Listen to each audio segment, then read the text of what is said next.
இப்படி ஆரம்பத்துல ரொம்ப நல்லா ஒர்க் ஆயிட்டு இருந்த லோகேஷ் கனகராஜோட படங்கள், இப்போ ஒர்க் ஆகாம போனதுக்கு பல ரீசன்ஸ் இருக்கு. அதுல ரொம்ப முக்கியமான ரீசன் சமீபத்துல வந்த அவர் படங்களோட ட்ரெய்லர் கட் தான். லியோ அண்ட் கூலின்னு சமீபத்துல வந்த 2 லோகேஷ் கனகராஜோட படங்கள்லயுமே ட்ரெய்லர் கட்ட கதைய ரிவீல் பண்ற மாரி தான் பண்ணியிருந்தாங்க. இப்போ அந்த 2 படங்களுமே நல்லாவே இல்லையா அப்படின்னு கேட்டீங்கன்னா, கண்டிப்பா அப்படி யாருமே சொல்ல மாட்டாங்க. எக்ஸ்பெக்டேஷன்ஸ மீட் பண்ணல.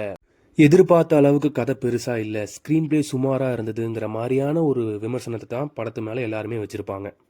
இந்த மாரியான ஒரு விமர்சனத்த இந்த படம் வாங்குனதுக்கு மிக முக்கியமான காரணம், இந்த படத்தோட ட்ரெய்லர் கட் தான்.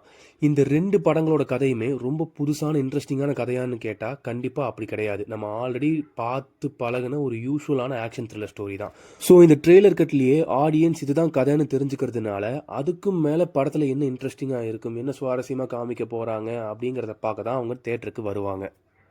ஸோ அவங்க ட்ரெய்லர்ல பார்த்தத விட படம் ரொம்ப என்கேஜிங்காவும், இன்ட்ரஸ்டிங்காவும் இருந்திருந்தா, கண்டிப்பா அந்த படம் நல்லா ஓடியிருக்கும். நல்ல விமர்சனங்கள பெற்றிருக்கும். ஆனா, படத்துல ட்ரெய்லர்ல காமிச்சத விட ரொம்ப கம்மியாவும், ட்ரெய்லர்ல காமிச்ச கதைய அப்படியே எக்ஸாக்ட்டாவும் காமிச்சதுனால தான், அவங்க படம் பார்க்கும்போது லேகா ஃபீல் பண்ணதுக்கும், ரொம்ப யூசுவலான ஒரு ஸ்டோரியா ஃபீல் பண்ணதுக்கும் மிக முக்கியமான காரணம்.